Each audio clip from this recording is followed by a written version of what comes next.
So hello students, स्वागत है आपका अपने YouTube channel latest job alerts पर। और मैं आज आपके लिए लेके आया हूँ मेंसुरेशन का लेक्चर नंबर 1। जैसा कि मैंने आपको इंट्रोडक्शन वीडियो में बताया था कि हम टॉपिक स्टार्ट करने वाले हैं मेंसुरेशन, तो आज अपन उसका लेक्चर नंबर 1 देखने वाले हैं। ठीक है, तो कॉपी पेन निकाल लीजिए और हेडिंग डाल दीजिए मेंसुरेशन, और हिंदी मीडियम वाले हेडिंग डालेंगे क्षेत्र मिति। क्या डालेंगे? क्षेत्र मिति। हाँ सर, समझ में आ गया। ओके, तो देखिए आपने कुछ टर्म्स सुनी होंगी, है ना। आपने कुछ टर्म्स सुनी होंगी जैसे परिमाप, जैसे क्षेत्रफल, इंग्लिश में बोले तो पैरामीटर, एरिया। सुना है कि नहीं सुना? बिल्कुल सर, काफी ज्यादा जो पार्ट है वो इसी से कवर होगा, है ना। जो ज्यादातर क्वेश्चंस आते हैं वो यहीं से आते हैं। अच्छा सर, ठीक है, तो पहले समझे तो सही ये होता क्या है। हम रट लेंगे कि सर इसका परिमाप इतना फॉर्मूला, इसका एरिया का ये फॉर्मूला, ऐसे ऐसे। हाँ ठीक है, वो बात अलग है, पर एकदम समझ में तो आना चाहिए कि यह है क्या चीज, तब रटने में भी थोड़ी आसानी होगी। एट द एंड हमें रटना है, वो अलग बात है। पर अगर मान लो आपसे पूछा परिमाप गया है और आप अगर एरिया का या क्षेत्रफल का फॉर्मूला लगा के आंसर निकाल दिए तो गलत हो जाएगा। तो क्वेश्चन में अगर दिया गया है कि मतलब इनडायरेक्टली पूछा जाए तो समझ में आना चाहिए कि हमें परिमाप पूछा गया है या क्षेत्रफल पूछा गया है। तो हमें इसका किताबी ज्ञान नहीं लेना कि हमने परिभाषा रट ली, डेफिनेशन रट ली और हमें सर काम हो जाएगा। नहीं, परिभाषा या डेफिनेशन रटने से काम नहीं चलेगा। आपको चीजें समझ में आनी चाहिए कि परिमाप क्या होता है और क्षेत्रफल क्या होता है। जी सर, तो देखो किताबी डेफिनेशन तो आप कहीं से भी देख सकते हो, उसमें कोई खास बात है नहीं। मैं आपको इसकी फील दिलाता हूं कि एक्चुअल में परिमाप क्या होता है और एक्चुअल में क्षेत्रफल क्या होता है, पैरामीटर एंड एरिया। तो जरा सुनिए, आपको क्या करना है, क्या करना है आपको। ये मेरा हाथ दिख रहा है, बिल्कुल बेसिक एग्जांपल, बिल्कुल बेसिक एग्जांपल। ये मेरा हाथ दिख रहा है आपको, बिल्कुल। परिमाप की पहले किताबी डेफिनेशन समझे। क्या परिमाप क्या होता है? किसी भी आकृति समझते हैं, कोई शेप, है ना। जैसे मेरी शेप ऐसी ऐसी कोई भी है, बोर्ड की शेप ऐसी बना रखी है, जो भी है, किसी भी आकृति के कुल लंबाई उसको क्या बोलते हैं? परिमाप बोलते हैं। किसी भी आकृति के कुल लंबाई को क्या बोलते हैं? हम परिमाप बोलते हैं। जैसे मान लीजिए ये कोई भी आकृति है, कोई भी आकृति, मुझे नहीं पता, है ना, ये कोई नाम नहीं है इसका, इससे कोई भी आकृति है। अब देखो इसकी लंबाई कैसे मापोगे? फीता देखा है, फीता या स्केल देखा है? कुछ नहीं, इसको क्या करो, यहां से काट दो, इसको यहां से काट दो और इसको सीधा कर लो। मान लीजिए ऐसे सीधा हो गया, ठीक है। अब क्या लाओ? फीता लाओ और फीते को यहां लगाओ, यहां से ये माप दो। तो ये क्या मेजर किया हमने? इस आकृति की कुल लंबाई। अरे हाँ ना बोलो भाई। अरे हमने क्या मेजर किया, हमने क्या मापा कि इस शेप की कुल लेंथ मापे। इस शेप की क्या कुल लेंथ को हमने मेजर किया। तो इसी को हम क्या बोलते हैं? परिमाप बोलते हैं भाई साहब। अरे क्या बोलते हैं? परिमाप। यानी कि किसी भी शेप के, किसी भी, इतनी इंग्लिश थोड़ी बहुत सबको आती होगी, किसी भी शेप के टोटल लंबाई को हम क्या बोलते हैं? परिमाप बोलते हैं। क्या बोलते हैं भाई साहब? परिमाप बोलते हैं। हाँ सर, चीज समझ में आ गई। और सर एरिया क्या होता है? एरिया होता है कि ये जो अंदर रीजन है ना, ये वाला, इस भाग को हम, इस छायांकित भाग को क्या बोलेंगे? क्षेत्रफल या फिर एरिया। इस छायांकित भाग को, इस शेडेड रीजन को हम क्या बोलते हैं? एरिया बोलते हैं। सर ये हमें आता है, चलो जिसको थोड़ा कम समझ में आया उसके लिए और अच्छा एग्जांपल लेते हैं। क्या बेसिक बात समझ में आई है कि इस किसी भी आकृति के टोटल लंबाई को हम क्या बोलते हैं? परिमाप। और ये छायांकित भाग है, जो ये रीजन है, ये पार्ट है, इसको हम बोलते हैं क्षेत्रफल। हाँ सर, चलिए समझिए। इसको एक अच्छा और एग्जांपल लेते हैं। जैसे मान लीजिए ये मेरा हाथ दिख रहा है, आपको दिख रहा है कि नहीं दिख रहा? इसका अपन परिमाप निकालते हैं। इसका परिमाप निकालने का मतलब क्या है? इस हाथ का परिमाप का मतलब होता है सिर्फ बाउंड्री, सिर्फ बाउंड्री। जैसे ये जो होगा, ये लेंथ अगर मैं मेजर कर लूँ, ये वाली सारी की सारी, देखो इसको मैं बनाता हूँ अपने हाथ को यहाँ पर, ठीक है।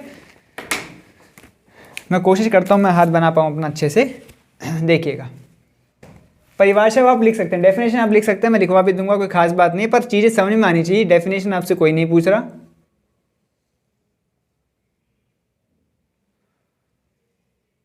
ऐसा परिमाप आपको समझाया जाएगा कि किसी ने नहीं समझाया होगा ऐसा परिमाप। ये देखो, यही तो खासियत है इस चैनल की।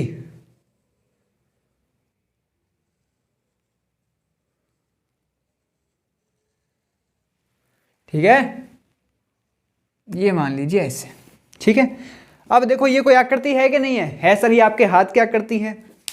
अब पूछा जाए ये क्या है, अगर मैं इसको सारे को नाप लूं, यानी कि यहाँ से काट दूं, इसको सीधा कर दूं और इसको फीते से नाप लूं, मेजर कर लूं, है ना, तो क्या होगा ये बताओ क्या होगा? ये सर परिमाप होगा। ये क्या होगा मेरे हाथ का? पैरामीटर होगा, परिमाप होगा। हाँ सर, परिमाप। आई बात समझ में? हाँ। तो सर क्षेत्रफल क्या होगा? तो सर क्षेत्रफल क्या होगा? क्षेत्रफल को आप समझे, इसके अंदर का जो ये छायांकित भाग है, शेडेड रीजन, इस ब्लैक वाले को हम क्या बोलेंगे? ये होगा भाई साहब क्या? इस छायांकित भाग को, छायांकित भाग, और इंग्लिश में बोले तो शेडेड रीजन। शेडेड रीजन यही क्या है हमारा? क्षेत्रफल या फिर एरिया। हाँ सर, हमें एरिया की भी क्लियरिटी हो गई। और ये जो है टोटल लंबाई, ये ब्लू वाली, ये क्या है? ये है सर कुल लंबाई जो होगी, कुल लंबाई। इसको हम क्या बोलते हैं? यानी कि टोटल लेंथ। टोटल लेंथ, इसको हम क्या बोलेंगे? परिमाप। परिमाप या फिर पैरामीटर। आई बात समझ में? हाँ ना, बोलो।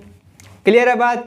क्यों क्या बात समझ में आ गई सर? क्षेत्रफल क्या होता है और परिमाप क्या होता है, पैरामीटर क्या होता है और एरिया क्या होता है। मैंने बहुत अच्छा एग्जांपल लेने की कोशिश की है। जैसे आपको एरिया निकालना, जैसे मेरे हाथ है, अभी मैंने क्या किया, अभी मैं सिर्फ ऐसे ड्रॉ किया था, तो क्या ड्रॉ किया था? वो परिमाप, पैरामीटर ड्रॉ किया था। अगर आपको अपने हाथ का एरिया निकालना है, क्षेत्रफल निकालना है, तो क्या करोगे? इस हाथ को, कोई रंग होगा आपके, कभी रंग किया होगा आपने घरों में, कली वली कुछ भी की होगी, तो उसको हाथ डुबो दो, कलर में कर लो अपना हाथ, पूरा कलर में कर लिया। अब इस हाथ को लो और दीवार पर कहीं पर भी छापा मार दो। क्या मार दो? छापा मार दो। तो वो जो बनेगा ना, वो आपके हाथ का क्षेत्रफल होगा। इसको अगर आप कैलकुलेट कर लोगे तो क्या आ जाएगा? आपके हाथ का एरिया आ जाएगा। आई बात समझ में? एक और छोटा सा एग्जांपल, जैसे मान लीजिए आपके घर के आसपास कोई पार्क तो हो गई। हाँ, तो मान लीजिए ऐसा कुछ पार्क है, ठीक है ना, और इसके आसपास घर हैं, ये घर हैं सारे, ठीक, ये घर हैं हमारे, और ये पार्क है भाई साहब। ये क्या है? पार्क, अंदर वाला। तो अगर मान लो मैं यहाँ से स्टार्ट होता हूँ, यहाँ से स्टार्ट किया मैंने, और मैं यहाँ से गया, ये इस गली गया, फिर इस गली गया, और इस गली गया, और इस गली वापस आ गया, तो जितना मैं चला हूँ उसको क्या बोलेंगे? इस पार्क का परिमाप बोलेंगे। उस पार्क को, इसको क्या बोलेंगे? इस पार्क का पैरामीटर बोलेंगे। और जो इसका अंदर जितनी घास लगी हुई होगी, जितने पूरे रीजन में, ये पूरा रीजन, ये क्या कहलाएगा? एरिया कहलाएगा या क्षेत्रफल कहलाएगा। तो मेरे हिसाब से आपको समझ में आ गया होगा कि परिमाप क्या होता है और क्षेत्रफल क्या होता है। आज के बाद आप बिल्कुल कंफ्यूज नहीं होंगे कि हमसे परिमाप पूछा जा रहा है या एरिया पूछा जा रहा है ना? हाँ सर। जैसे मैं आपसे एक सवाल पूछता हूँ, चलो, है ना, ट्राई करना आपको। क्या? जैसे मान लीजिए एक कमरा है, आपने घर बन रहा है अपना, एक कमरा है, उसमें आपको बोला जा रहा है कि हमें टाइलें लगानी है। हमें क्या करनी है? टाइल लगानी है। टाइल समझते हो? टाइल्स लगानी है हमें उसमें। तो बताओ कि जो टाइल लगानी है वो कितनी टाइल लगाने की जरूरत पड़ेगी ना भाई। ऐसे थोड़ी कि 1000 टाइल मंगा ली बच गई, ऐसा नहीं। हमें क्या है, टाइल का एक नंबर होगा, वरना एक्स्ट्रा भाई बच जाएंगी वो। हाँ, हमें क्या करनी पड़ेंगी? फिक्स टाइल मंगानी पड़ेंगी, है ना। तो हमें बतानी है कि कितनी टाइल हमें मंगानी पड़ेंगी।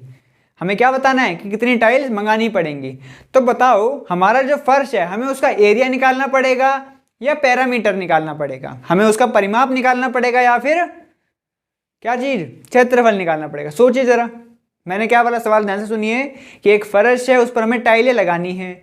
ये बताना है कि कितनी नंबर ऑफ टाइल्स लगानी है ना, कितनी नंबर ऑफ टाइल्स हमें उसमें लगानी पड़ेंगी। तो आप उस फर्श का एरिया निकालोगे या परिमाप निकालोगे? आपको नंबर ऑफ टाइल्स नहीं निकालना, मैं ये पूछ रहा हूं जस्ट, अगर आपको ऐसा बताना पड़े तो आप उस फर्श का एरिया निकालोगे या परिमाप निकालोगे? स्क्रीन को रोकिएगा और थोड़ा 2 मिनट सोचिएगा कि हमें क्या निकालना है। सोच लिया? ठीक है। और सोचने से अच्छा मैं तो करूँ, कमेंट बॉक्स में कमेंट करिए, कमेंट बॉक्स में कमेंट करिए, और फिर मैं बताऊंगा, तब देखिएगा आपका आंसर सही है या नहीं है। देखते हैं कितने बच्चों का आंसर सही होता है। है ना। आपको सबको क्या करना है, कमेंट बॉक्स में कमेंट। अगर आप वास्तविकता में पढ़ रहे हैं और सीखना चाहते हैं तो वीडियो को अभी आंसर नहीं देखेंगे, सोचेंगे ढंग से कैसा क्या परिमाप बताया था, क्या क्षेत्रफल बताया था, और वीडियो के कमेंट बॉक्स में जाकर कमेंट करेंगे कि सर हमें परिमाप कैलकुलेट करना है या फिर एरिया। ठीक है, कर लिया कमेंट सबने। चलो तो देखिए, जैसे आपका फर्श है ना, फर्श है, ये मान लीजिए अपना फर्श है, इस पे हमें क्या लगानी थी, टाइल्स। इस पे हमें क्या लगानी थी, टाइल्स लगानी थी भाई साहब। तो टाइल्स कहाँ लगेंगी, फर्श के इधर अंदर, अरे हाँ सर, अरे यहीं तो लगेंगी टाइल्स। या मैं इसको ऐसे नहीं दिखाकर थोड़ा अच्छा दिखाता हूँ, देखो ये मान लीजिए फर्श है ऐसा, तो टाइल कहाँ लगती है, कहाँ लगेगी, फर्श पे ऐसे लगेगी टाइल्स। हाँ सर, ये टाइल्स, ये टाइल, ये वाली, ये देखो टाइल सर, और टाइल सर, ये रहा टाइल, ऐसे लगेंगी नहीं लगेंगी। अरे तो टाइल कहाँ लग रही हैं, एरिया पर लग रही हैं या परिमाप पे लग रही हैं, एरिया पर लग रही हैं या पैरामीटर पर लग रही हैं। अरे सर ये तो क्या होता है, अंदर का रीजन, किसी भी बंद आकृति, है ना, ये ध्यान रखना, बंद आकृति, खुली आकृति नहीं, किसी भी बंद आकृति के अंदर का जो भाग होता है, शेडेड रीजन, है ना, छायांकित भाग, उसको हम क्या बोलते हैं, क्षेत्रफल बोलते हैं।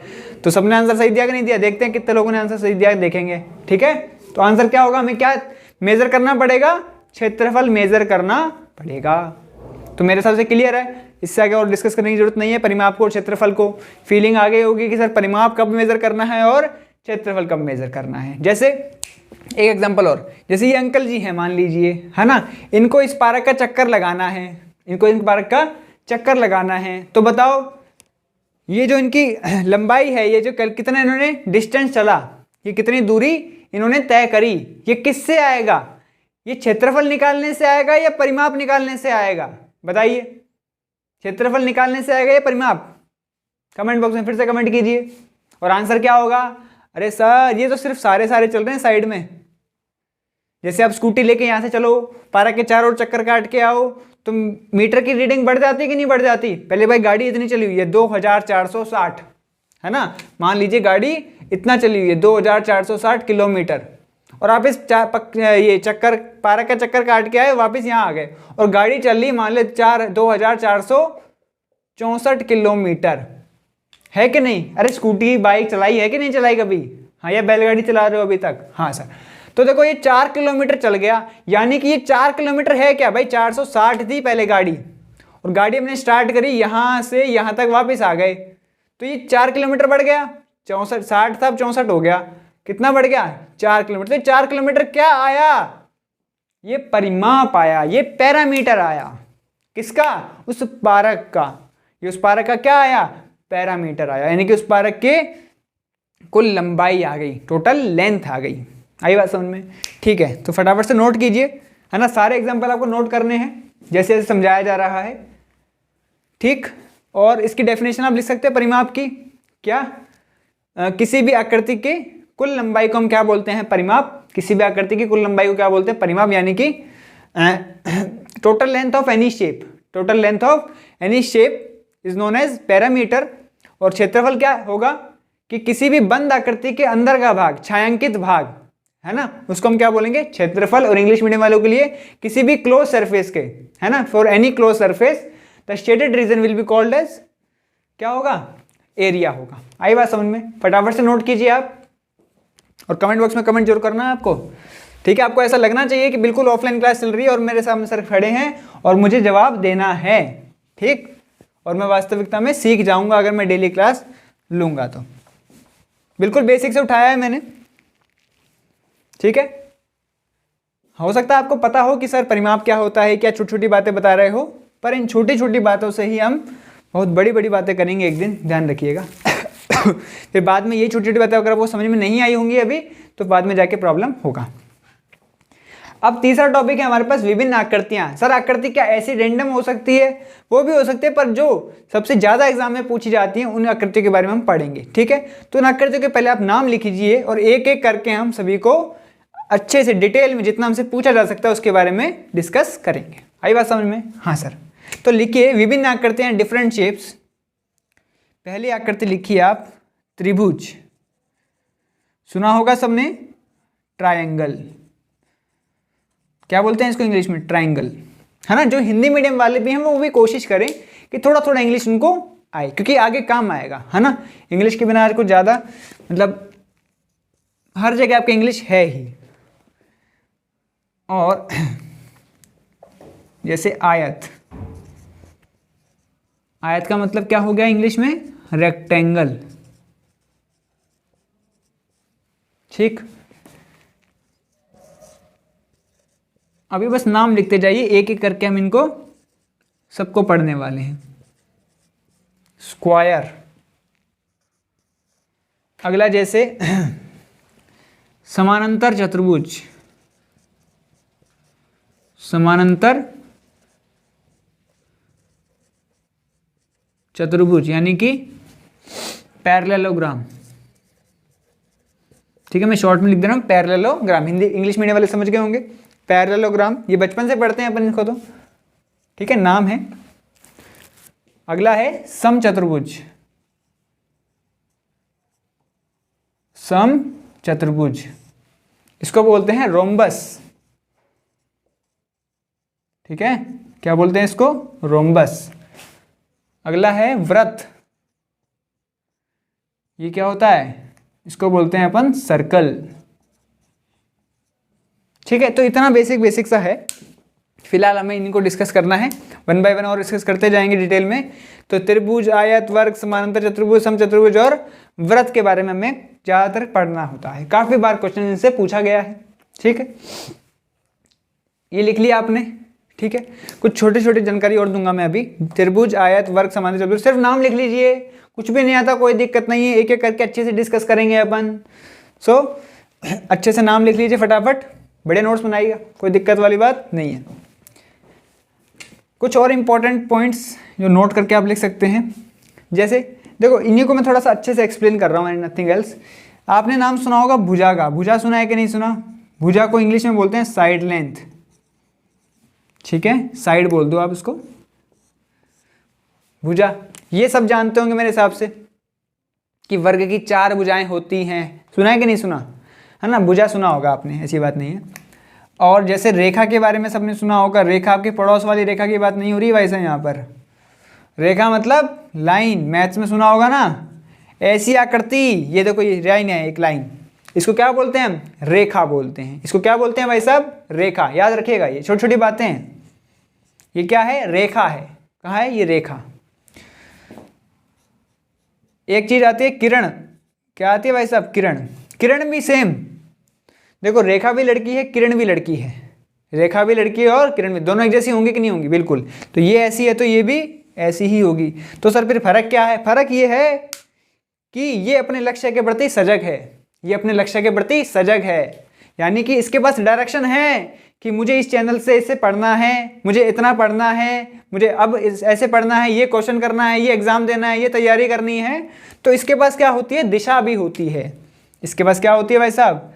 दिशा भी होती है। ऐसे इसके पास कोई दिशा नहीं होती। ठीक है, तो रेखा के पास क्या? रेखा और किरण में क्या अंतर है कि रेखा ज्यादा सुंदर है और किरण कम सुंदर है? ऐसा नहीं है भाई साहब, रेखा के पास कोई दिशा नहीं होती, जबकि किरण के पास एक दिशा होती है ना। रेखा को हिंदी में, इंग्लिश में बोलते हैं लाइन, और किरण को भी लाइन ही बोलेंगे शायद तक, है ना, देख लीजिएगा अगर सर्च मार के। ठीक है, रेखा हो गया, किरण हो गया, भुजा। अब जैसे देखो, भुजा का मतलब होता है एक साइड, है ना, रेखा भी एक साइड ही है। तो भुजा जैसे थोड़ा थोड़ा बात समझिए, थोड़ा थोड़ा लिखा हुआ है त्रिभुज। क्या लिखा हुआ है? त्रिभुज। त्रि का मतलब 3, त्रि का मतलब 3, भुज का मतलब भुजा। 3 भुजाओं वाले बंद आकृति को क्या बोलते हैं? त्रिभुज। हालांकि मैं डिस्कस करूंगा, फिर भी थोड़ा थोड़ा सीखते हैं कि 3 भुजाओं, त्रि का मतलब 3, 3, है ना। इंग्लिश मीडियम वाले इससे ज्यादा फील नहीं आता, इससे समझिए थोड़ा सा। कभी हिंदी वाले इंग्लिश का सहारा, कभी इंग्लिश वाले हिंदी का सहारा। तो त्रि का मतलब 3, भुज का मतलब भुजा, यानी कि 3 भुजाओं वाली बंद आकृति को, खुली आकृति नहीं। देखो ट्राइंगल, त्रिभुज सबने देखा होगा, ऐसा होता है त्रिभुज, है ना। इसको हम एक भुजा बोलते हैं। तो देखो एक भुजा ये रही, दूसरी भुजा और तीसरी भुजा, और इसकी बंद है आकृति है, ये कहीं से खुला हुआ नहीं है। जैसे सर ऐसे, ये एक भुजा ये रही, दूसरी भुजा ये रही, तीसरी भुजा ये रही, क्या ये त्रिभुज है क्या? नहीं, ये त्रिभुज नहीं है। 3 भुजा होंगी और बंद आकृति होगी। जैसे ये भुजा यहाँ ना लगाकर आप यहाँ लगा दो ऐसे, तो ये क्या बन गया? त्रिभुज बन गया।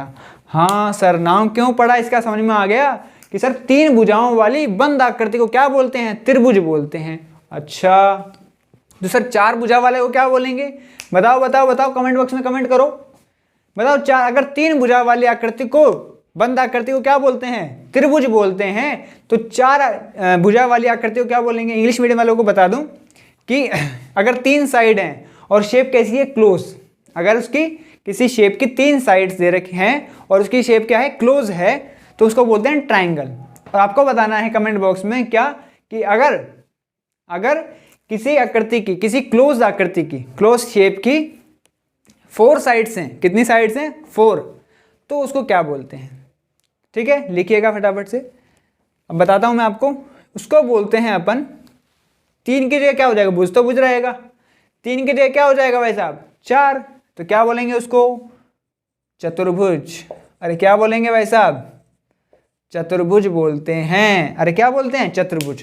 तो बेसिक परिभाषा आपको आनी चाहिए, मैं लिखाऊंगा नहीं, लिखिएगा फटाफट अपने आप तरीके से। क्या भुजा का मतलब आपको पता है? हाँ सर। रेखा क्या होती है? ये पता है। किरण क्या होती है? रेखा और किरण एक जैसी हैं, पर रेखा किरण की दिशा होती है। हाँ सर। तीसरा इंपॉर्टेंट, तो 3 पॉइंट हो गए। चौथा पॉइंट कि तीन भुजाओं वाली बंद आकृति को क्या बोलते हैं? त्रिभुज। तीन भुजाओं की बंद आकृति को क्या बोलेंगे? त्रिभुज। चार भुजाओं की बंद आकृति को क्या बोलेंगे? चतुर्भुज। यानी कि इंग्लिश मीडियम वाले समझ गए होंगे, अब लिख लेंगे अपने आप, इतनी हिंदी तो आती होगी उनको। भुज मतलब साइड है, चार, चतुर का मतलब चार। तो चार फोर साइड्स वाली क्लोज शेप को हम क्या बोलते हैं? चतुर्भुज। यानी कि इंग्लिश में क्या बोलेंगे इसको? क्वाड्रिलेटरल। क्वाड्रिलेटरल स्पेलिंग देख लेना थोड़ा सा, क्वाड्रिलेटरल्स को बोलते हैं। आई बात समझ में? चतुर्भुज। अच्छा सर, अच्छा सर। सर क्वाड्रिलेटरल, देखो ट्राइंगल तो हमने देखा है सर, सर चतुर्भुज भी देखा है क्या? क्वाड्रिलेटरल भी देखा है क्या? हमने देखा है भाई साहब। आपने ये आपने नाम सुने हैं ना? आयत, वर्ग, समानांतर चतुर्भुज, समचतुर्भुज। ये क्या है? सब चतुर्भुज के अंदर आते हैं, है ना? इनके खानदान का नाम क्या है? आयत, वर्ग, समांतर, समचतुर्भुज। इनके खानदान का नाम क्या है? चतुर्भुज। जैसे आप अपने नाम के पीछे सरनेम लगाते हो ना, है ना? कोई कुमार लगाता है, कोई सैनी लगाता है, कोई कुछ लगाता है ना? जैसे राम कुमार सैनी, उसका बेटा श्याम कुमार सैनी, है ना? उसके अलग अलग उसके भाई, तो सब सैनी लगाते हैं कि नहीं लगाते? ऐसे ही इनके खानदान का नाम क्या है? चतुर्भुज। तो सब देखो पीछे लगाएंगे। ये क्या है? चार भुजाओं वाला। तो आयत भी कितनी भुजाओं वाला होगा? चार भुजाओं वाला। जो भी इस खानदान के अंदर आएगा उसके अंदर उसकी कितनी भुजाएं होंगी? चार भुजाएं होंगी। तो अब बताओ आयत की कितनी भुजाएं होंगी? सर ये इसके खानदान का है, हमें याद रखना है, तो इसकी भी चार भुजाएं होंगी और ये बंद आकृति का होगा। बताओ वर्ग की भी कितनी भुजाएं होंगी? चार भुजाएं होंगी और ये बंद आकृति का होगा। समानांतर चतुर्भुज, इसके तो नाम में ही आ गया चतुर्भुज। ठीक है, कई लोग सरनेम नहीं लगाते ना, तो कोई बात नहीं। समानांतर चतुर्भुज, इसमें भी कितनी भुजाएं होंगी? चार। साइड, चार कितनी साइड्स होंगी? चार साइड्स होंगी। ऐसे इसमें भी कितनी साइड्स होंगी? चार साइड्स होंगी। तो आपको क्वाड्रिलेटरल समझ में आ गया होगा, आपको ट्राइंगल समझ में आ गया होगा, आपको ये बात भी समझ में आ गई होगी सर आयत, वर्ग, समानांतर चतुर्भुज और समचतुर्भुज में चार भुजाएं होती हैं और वह बंद आकृति के होते हैं, है ना? वो कैसी आकृति है? बंद आकृति, क्लोज शेप है। ये बातें सब आप लिखेंगे पॉइंट वाइज। ठीक है, ये सब लिखने के बाद ये लिखिए, ये लिखिए, फिर ट्राइंगल क्या है ये लिखिए, चतुर्भुज लिखिए। चतुर्भुज में क्या लिखेंगे? चतुर्भुज के खानदान के लोग कौन कौन है? आयत, वर्ग, समानांतर चतुर्भुज और समचतुर्भुज। ऐसे आपको नोट्स बनाने हैं। ठीक, अगली चीज हम डिस्कस करते हैं। अगली चीज हम क्या करें? व्रत देखा है सबने, चलो व्रत को एक साथ ही डिस्कस कर लेंगे हम, कोई बात नहीं। कुछ और चीज डिस्कस करते हैं। एक चीज और है ना? इसी के लिखने के बाद लिखिएगा कोण। इसको इंग्लिश में बोलते हैं हम एंगल। अरे क्या बोलते हैं भाई साहब? एंगल बोलते हैं। अरे क्या बोलेंगे? एंगल। एंगल का मतलब वैसे समझिए जरा, क्या समझेंगे? कि जैसे दो रेखाएं हैं, मान लीजिए एक रेखा ये रही और एक रेखा ये रही, एक रेखा ये रही और एक रेखा ये रही। तो इनके बीच का ये जो एंगल है, ये जो चीज़ है ना, ये जितनी दूरी जा रही है, देखो जैसे मान लीजिए दो रेखाएं ऐसी भी हो सकती हैं कि नहीं हो सकती? हाँ सर हो सकती हैं, है कि नहीं? दो रेखाएं ऐसी भी हो सकती हैं, जाके पीछे जाके प्रतिच्छेद करेंगी, इंटरसेक्ट करेंगे कि नहीं करेंगी? बिल्कुल करेंगी सर। तो देखो इनके बीच में एंगल क्या है, कुछ नहीं है, जीरो एंगल है इनके बीच में। कोण कितना है, जीरो कोण है। कोण का मतलब सिंपल समझिए कि जैसे अगर मैं एक लाइन ऐसे ड्रॉ कर रहा हूं, एक रेखा ऐसे बना रहा हूं, तो जो दूसरी रेखा है वो इससे कितना दूर है, कितना दूर है किससे, पहली वाली रेखा से। इसको हम क्या बोल देंगे, एंगल, जिसको किससे प्रदर्शित करते हैं, डिनोट करते हैं, थीटा से। किससे, सुना होगा सबने, थीटा से। और प्रॉपर डेफिनेशन में जाके देख सकते हैं, समझ में आ गया कि थीटा है क्या। जैसे अगर ये लाइन ऐसे है, मान लीजिए ये लाइन अगर थीटा है ना, एक लाइन ये रही, एक और लाइन में इसी के ऊपर बना दूं, एक और लाइन में क्या कर दूं, इसी के ऊपर बना दूं, तो इससे इसकी कोई दूरी है क्या। जैसे एक लाइन ये रही, एक लाइन ये रही, तो इनका एंगल क्या होगा, कोई दूरी है ही नहीं, तो एंगल कितना होगा, जीरो। कोण कितना होगा, इनके बीच का कोण कितना है भाई साहब, जीरो, जीरो। और कोण की यूनिट क्या होती है, डिग्री। इसको किस में मापते हैं, डिग्री में मापते हैं भाई साहब। किस में मापेंगे, डिग्री में। किस में मेजर करते हैं, डिग्री में, और रेडियन में भी करते हैं। एक और इसकी इकाई होती है, यूनिट होती है रेडियन। बस नाम याद रखेंगे। आपसे पूछा जा सकता है कि एंगल की यूनिट बताओ या कोण की इकाई बताओ, तो वो डिग्री भी होती है और वो रेडियन भी होती है। या तो डिग्री में मेजर करते हैं या फिर रेडियन में।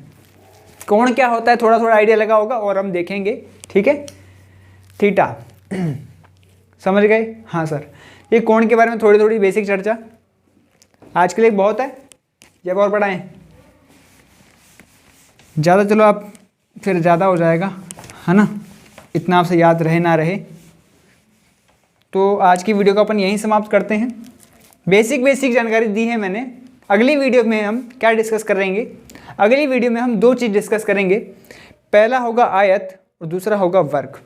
और अगर अच्छा ज़्यादा डिटेल में बताना रहा मुझे बता देना कमेंट बॉक्स में, तो मैं आयत को ही सिर्फ एक को डिस्कस करूँगा, उसी पर 5-6 एग्जाम्पल आपको क्लास में ही करवा दूंगा। आई बात समझ में, ठीक है। आपको लगता है आप बताइएगा कमेंट बॉक्स में कि सर आयत थोड़ा बहुत हमें आता है, तो आप दोनों को, आयत को भी कवर कर देना और वर्ग को भी कवर कर देना, ठीक है। वो आपके ओपिनियन पे डिसाइडेड रहेगा और जैसा मुझे रिस्पॉन्स लगेगा उसके हिसाब से। तो आज हमने क्या क्या सीखा सर, आज हमने बेसिकली हमारा ये एम था, ये टारगेट था, ये लक्ष्य था कि सर परिमाप हमें दिखना चाहिए। डेफिनेशन परिभाषा सबको आती है, पर वो पता नहीं लगता कि परिमाप पूछा जा रहा है या क्षेत्रफल पूछा जा रहा है ना। वो कुछ ना कुछ जैसे मैं टाइल वाला बना के दिया, पार्क वाला बना के दिया, वो वैसे कुछ देगा, तो वैसे आपको समझ में आना चाहिए। फिर हमने आकृतियाँ पढ़ी, फिर हमने क्या पढ़ा, त्रिभुज क्या होता है, त्रिभुज का नाम त्रिभुज क्यों पड़ा, भुजा क्या होती है, चतुर्भुज क्या होता है, चतुर्भुज खानदान के अंदर कौन कौन लोग आते हैं, है ना, कोण क्या होता है, रेखा क्या होती है, किरण क्या होती है ना। हाँ सर, तो अगली वीडियो में हम डिस्कस करेंगे, हमारा टॉपिक रहेगा आयत और वर्ग। आई बात समझ में। तो मिलते हैं नेक्स्ट वीडियो में, तब तक के लिए पढ़ते रहिए, बढ़ते रहिए और मिलते हैं अगली वीडियो में।